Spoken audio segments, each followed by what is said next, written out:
A ver, 50 años después del golpe militar en Argentina, hay una herida que parece que nunca cierra. Y ahora amenaza con abrirse de nuevo. Pero ojo, esta vez el peligro no viene de afuera, viene de adentro. Allá, en la provincia de Salta, un movimiento histórico de derechos humanos está al borde de quebrarse. Y la pregunta es, ¿cómo es posible que la misma gente que luchó junta contra una dictadura hoy no se pueda poner de acuerdo? Vamos a meternos de lleno en esta historia porque nos dice muchísimo más sobre la memoria de lo que parece. Y esa es la pregunta clave, ¿no? ¿Qué tal si dividirse, en lugar de ser el final, es una forma extraña, si se quiere, de seguir adelante? Porque esto no es una simple pelea, es algo mucho más hondo. Es un nudo de lealtades, de dolores, de estrategias que se fue tejiendo por décadas. Y hoy, justamente, vamos a intentar desatarlo. Para entender por qué esta grieta en particular duele tanto, tenemos que mirar un poco para atrás. Porque aunque suene raro, las divisiones han sido parte del ADN del movimiento de derechos humanos en Argentina desde que nació. Casi como una marca de nacimiento, algo que siempre estuvo ahí.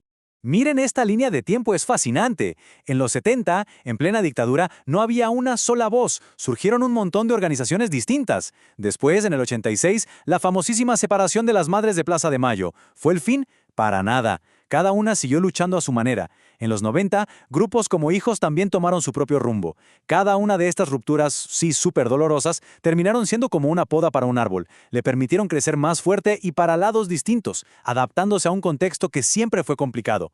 Y esta frase, lo resume perfecto. La división no las destruyó, las transformó. O sea, en lugar de romperse, el movimiento se multiplicó. Permitió que hubiera distintas formas de luchar, distintas voces, manteniendo la memoria viva desde un montón de frentes al mismo tiempo. Una estrategia brillante, la verdad, aunque haya nacido de algo tan doloroso. Pero bueno, si las divisiones anteriores al final funcionaron, ¿por qué esta de ahora duele tanto a nivel personal? Para entender eso, tenemos que hablar de algo que nos define, la memoria. Y créanme, no es tan simple como parece. Hay un concepto clave que lo cambia todo. Miren, un sociólogo francés, Maurice Halbwachs, tuvo una idea genial. Dijo que en realidad no recordamos solos. Nuestra memoria es súper frágil si está aislada. Solo cobra sentido dentro de un grupo. Es como tener una foto vieja en un cajón. Si no hay nadie que te cuente la historia de esa foto, con el tiempo pierde todo el significado. El grupo es el que le da vida a los recuerdos. Sin el grupo, se desvanecen. Y con esta idea en la cabeza, volvemos a Salta. Pensemos en esta gente que ha pasado toda su vida luchando junta. Para ellos, el grupo no es un club, es su piel, su historia, su familia. Su propia identidad está hecha de los nombres de los compañeros desaparecidos, de las marchas compartidas, de ese dolor que solo entienden entre ellos. Entonces, ¿qué pasa cuando ese grupo, que es tu propia identidad, amenaza con romperse? Pues que ya no es una simple discusión política. Es como si te estuvieran arrancando un pedazo de tu ser. Es un ataque directo al corazón de tu identidad. Es literalmente una amenaza existencial. Así, ¿cómo no va a ser una reacción tan visceral? Y esa reacción tan visceral tiene dos caras. Dos nombres que hoy representan el corazón de este dilema en Salta. Nenina Lescano y Fernando Ragone. Dos veteranos de la misma lucha, pero con dos formas totalmente opuestas de ver el futuro. Y aquí vemos las dos posturas, que son de hecho muy legítimas. Por un lado está Blanca Nenina Lescano. Su lógica es, el Estado fue el que nos mató, no podemos confiar en él. Participar en sus instituciones es validarlo, sobre todo ahora. Hay que mantenerse puros, a distancia.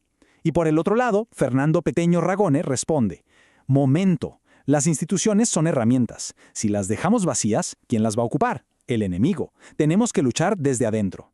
¿Se entiende la tragedia? Ambas son lecciones aprendidas con sangre que hoy simplemente chocan entre sí. Entonces, ¿hay una salida? El análisis que estemos revisando propone algo radical. Quizás el objetivo no es que una postura le gane a la otra. Quizás la clave sea aprender a vivir con las dos al mismo tiempo. No se trata de resolver la tensión, sino de hacerla productiva. Y se proponen 5 caminos concretos. 1. Acordar una ética compartida, como líneas rojas que nadie cruza. 2. Una estrategia dual, o sea, jugar en las dos canchas, dentro de las instituciones y también en la calle. 3, y esto es clave, la mentoría, que los veteranos les pasen la posta a los jóvenes. 4, unirse por un objetivo que nadie discuta, como defender el Comité contra la Tortura. Y 5, crear un escudo provincial, una identidad propia en Salta que no dependa tanto de lo que pase a nivel nacional. Todo esto nos lleva a una idea final que es súper potente. La memoria no puede ser un monumento de mármol que junta polvo. Tiene que ser un protocolo activo. Pensemos en ello como un software que se actualiza, un manual de instrucciones para el presente. Justamente esas 5 propuestas que vimos son formas de hacer que la memoria sirva para algo hoy. Al final, la historia de Salta es un espejo, porque no es solo sobre Argentina, es sobre cómo cualquier movimiento social puede hacer para que el peso de la historia no lo aplaste. Cómo se honra a quienes vinieron antes sin quedar convertidos en estatuas. Cómo usamos el pasado para iluminar el futuro en vez de quedarnos atrapados en él. Esa es la gran encrucijada. Y por supuesto, no hay respuestas fáciles.